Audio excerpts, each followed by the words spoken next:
Pennsylvania has a $5 billion problem under its feet, and it is spending less than $50 million a year to fix it. The ground is collapsing, not from earthquakes, not from erosion, but from coal mines that were emptied over a century of extraction and left hollow beneath subdivisions, state roads, rail corridors, and gas pipelines. 43 of the state's 67 counties sit over old workings. The voids are mapped.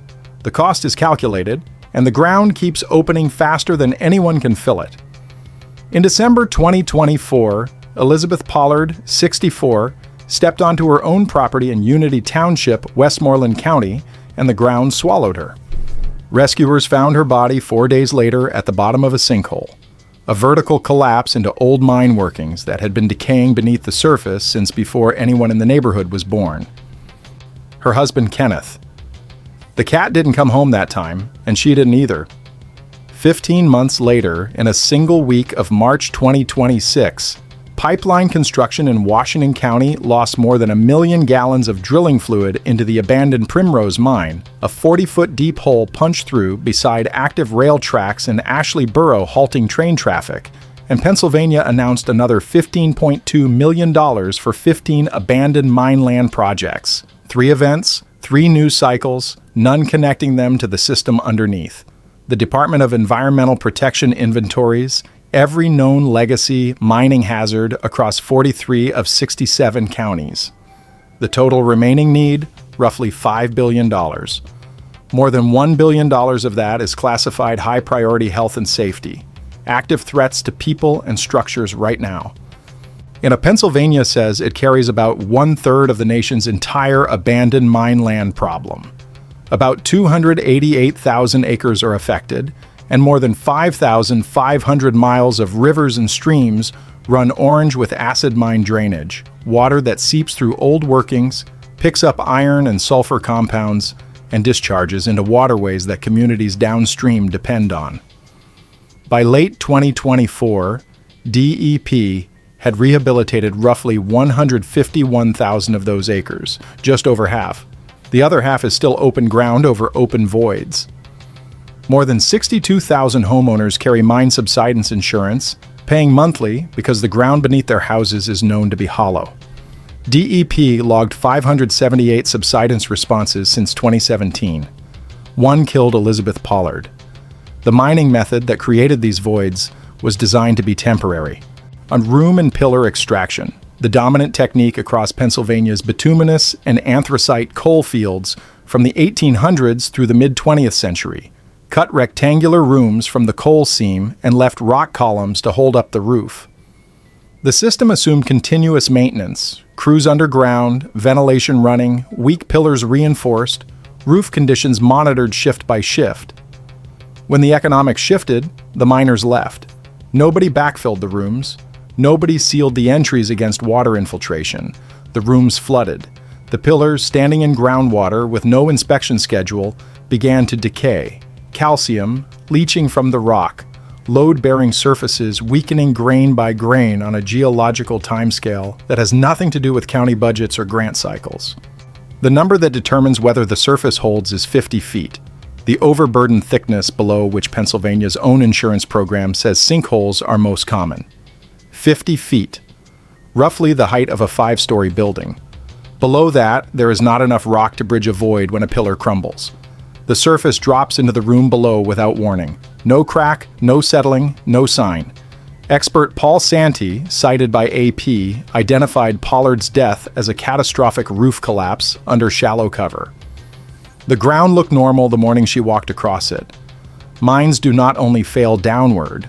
Water accumulates in sealed workings over years, seeping through fractured rock, pooling in abandoned rooms, rising with every wet season. Heavy rain raises the pressure. When that pressure exceeds the weakest seal, a plugged portal. A fractured hillside outcrop, an old drainage channel silted shut over decades, the water does not seep out. It ruptures. In February 2025, old workings in Logan County, West Virginia, blew through a hillside with enough force to flood yards, send water and mine sediment into Orange Creek, close roads along US 119, and damage 2 homes. The mine expelled decades of accumulated pressure through the path of least resistance, a hillside where people live. And as those old failure modes keep cycling, a newer one is accelerating. Modern infrastructure projects are crossing mine footprints that were never fully mapped or were recorded on paper in county offices before digital systems existed.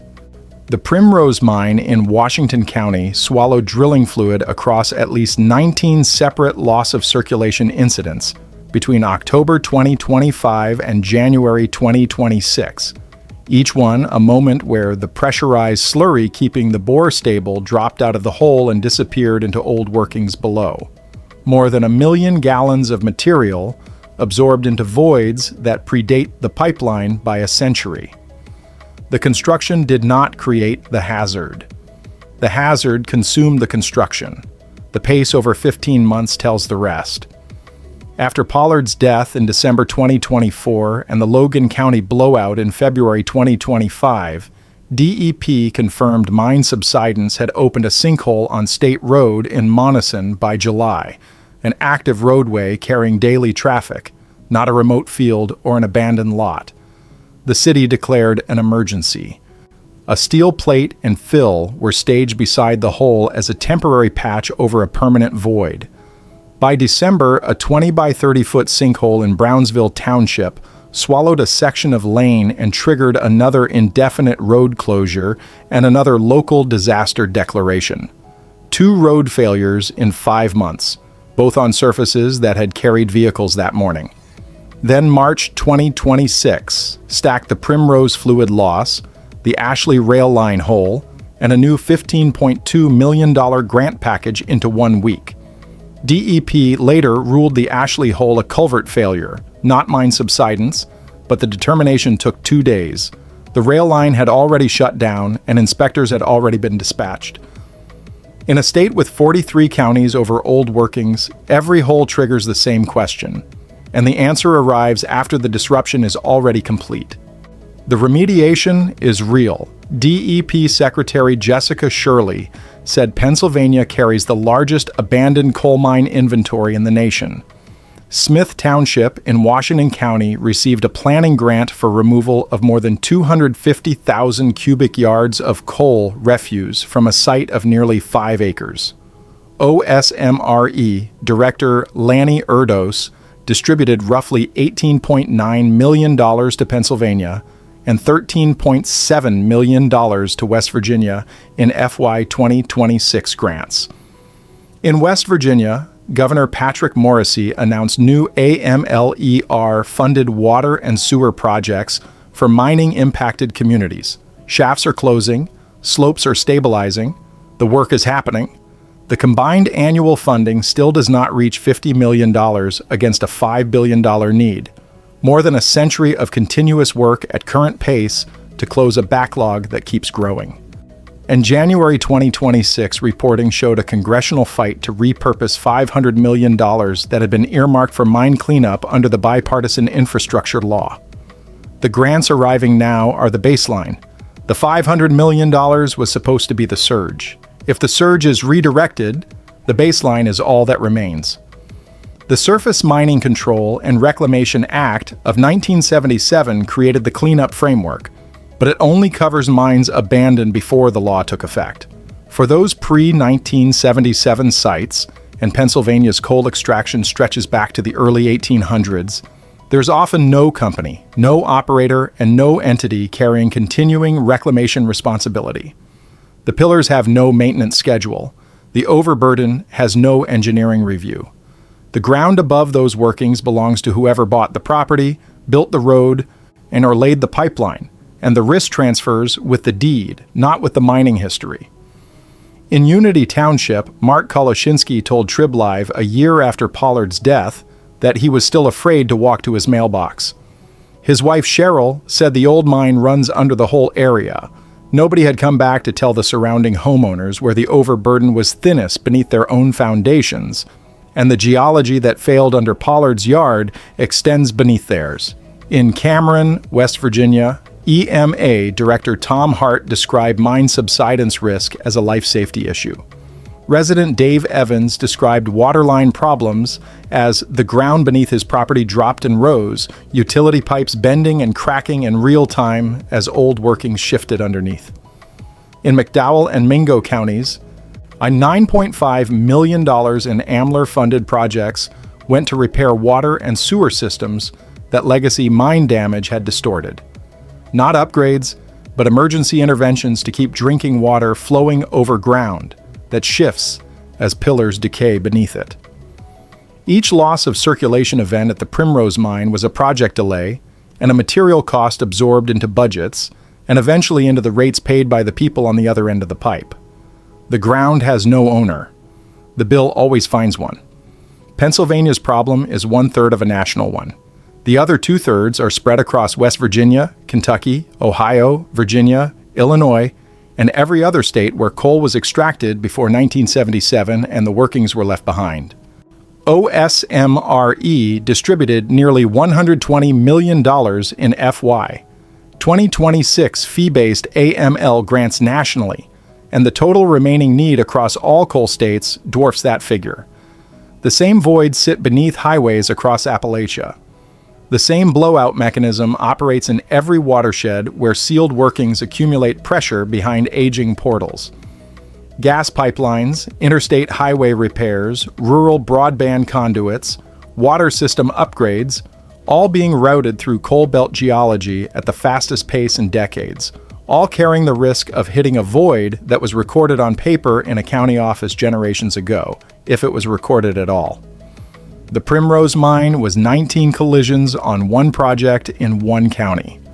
The mismatch between the pace of modern development and the pace of underground remediation extends across every coal state with an AML inventory. The remediation is losing. DEP has logged 578 subsidence responses since 2017. One killed Elizabeth Pollard on her own property in Unity Township. The inventory maps the voids. The overburdened data maps the thinnest cover. The $5 billion figure maps the cost. The annual funding says that number will still be in the billions when the next road drops, and the next homeowner discovers the ground beneath their house has been hollow since before they were born. What changed is not the geology. The mines have been empty for decades. What changed is what sits on top of them, and how much of modern Pennsylvania now depends on ground that was engineered to be temporary, hollowed out for profit, and never restored.